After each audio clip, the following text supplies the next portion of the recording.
বন্ধুরা তোমরা সবাই কেমন আছো? আজকে চলে এসেছি একটা নতুন ব্লগ ভিডিও নিয়ে। তো আজকে ভিডিওটা শুরু হয়েছিল সকাল 4টা থেকে। সকাল 4টার সময় আমি ঘুম থেকে উঠেছিলাম আর আমার সাথে দিদাও উঠেছিল। আমাদের থেকে মেঘলা করেই ছিল, তাতে কারেন্টও চলে গেছিলো। ঘুম সেরকম হয় সকাল সকাল ঘুমটা ভেঙে গেছিলো। সকালে উঠে দেখি আমাদের বাইরেটার এরকম অবস্থা, পুরো কালো হয়ে গেছে। তারপর গাছে যতগুলো আম ছিল বলতে গেলে প্রায় সব আমগুলোই আমাদের ঝরে পড়ে গেছে। আর এখানে কিষম ভাই, আমি, মামি সবাই উঠে গেছিলাম। আমরা 4:30টার দিকে এরা উঠলো। আর এখানে দেখো আম কত পড়েছিল। সব আমগুলো আমাদের কোড়ানো প্রায় কমপ্লিটই হয়ে গেছে। আর হালকা হালকা বৃষ্টিও পড়ছিল, একটু বাতাসও দিচ্ছিল। তারপর আমি আর কিষম ভাই আলোচনা করছিলাম যে আজকে আমরা জগিং করতে যাব কি না। তারপরে অনেকক্ষণ একটু বেলাটা হওয়ার পর দিদা প্রচুর বকছিল যে না, যেতে হবে না, রাস্তায় যদি বৃষ্টি হয় তখন কোথায় দাঁড়াবি। আর একটু হালকা হালকা মানে 6টা বাজার সত্ত্বেও একটু হালকা মেঘলা করেছিল, অতটা আকাশটা পরিষ্কার হয়নি। এই যে দেখো কীরকম, যেরকম ভোর হচ্ছে ওই রকম ছিল। তারপর একটু বেলাটা হতে আমি আর কিষম ভাই বেরিয়ে পড়েছি যাবো বলে। আর এদিকে দিদা আমাদেরকে বকছিল, অনেক কষ্টে রাজি করিয়েছি যাবো বলে। আর এখানে কিষম ভাই দা নিয়ে রেডি আছে, কারণ ও যাবে বলছে। কারণ সবথেকে ইম্পর্টেন্ট কাজের জন্য যাচ্ছে, যেটা হচ্ছে খেজুর পাড়বে। ও খেজুর পাড়ার জন্য যাচ্ছে। আর তারপরে এখানে ছোটো দিদা, মামি সবাই বলছে চ আমরাও যাবো, আজকে ঠান্ডা ঠান্ডা ওয়েদারটা আছে। তো এইভাবে আমরা সবাই এখন রেডি হয়ে গেছি। আর রেডি হয়ে যে যাচ্ছি সবাই একটু জগিং করতে। আজকে সেরকম কিন্তু জগিং করতে যাওয়ার একটুও মুড ছিল না। ঘুম থেকে উঠতেও ইচ্ছা করছিল না, মনে হচ্ছে আবার গিয়ে ঘুমিয়ে যাই। কারণ ওয়েদারটা এত সুন্দর ছিল না, না গরম ছিল না কিছু ছিল। আর এই কদিন ধরে তোমরা জানোই প্রচণ্ড পরিমাণে গরম পড়েছে। আর এখানে যে আমাদের বাড়ির পাশে একটা পুকুর আছে, পুকুরটাতে জল পুরো ভর্তি হয়ে গেছে। এত সুন্দর লাগছিল না পুকুরটা দেখতে, বাতাসে জলগুলো হালকা হালকা নড়ছিল। তো এখানে সবাই আমরা বেরিয়ে পড়েছি। এই যে এখানে সব পুকুরটার দিকে একটু তাকিয়ে চারদিকটা দেখছিলাম এখানে। আর অনেক মাছও হয়ে গেছিলো পুকুরটাতে।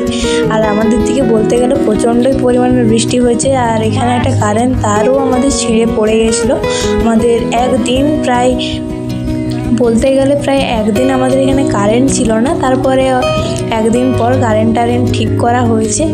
তো এখানে আমরা যেটা দিয়ে যাচ্ছিলাম ওইখানে ধান টান কাটা হয়েছে বলে এখানে রাস্তায় যত মাটি ছিল সবগুলো জল পেয়ে প্রচণ্ড কাদা হয়ে গেছিলো, না ভালো করে চলা যাচ্ছিল না কিছু।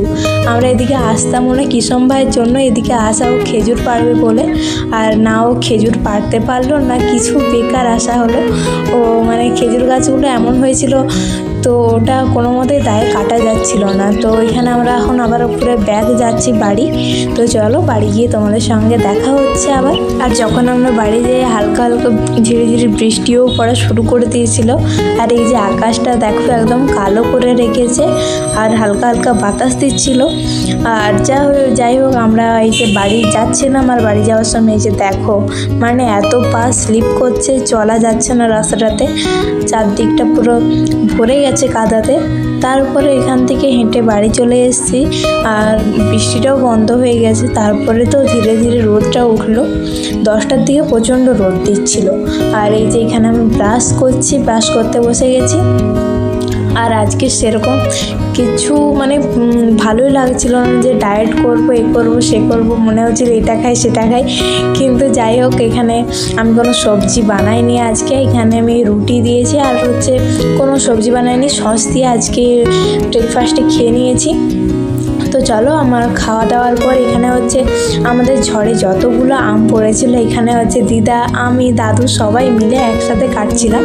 এখানে দিদা কেটেছে, তারপরে দিদা আর আমি জল ভরাছিলাম, আর দাদু এখানে কাটছিল। তারপরে এই যে এখানে তেঁতুল, আচার, আমসি সব রোদে দিচ্ছিলাম।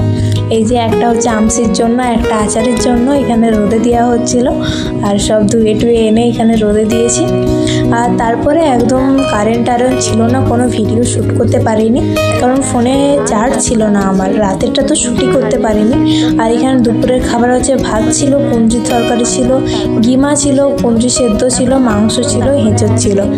এই তরকারি দিয়ে আজকে ভাত খেয়েছি দুপুরে। তারপরে সন্ধ্যাবেলা কারেন্ট ছিল না বলে কোনো ভিডিও শ্যুট করতে পারিনি। তো আজকের মতন এখানেই সবাইকে শুভরাত্রি, টাটা, গুড নাইট।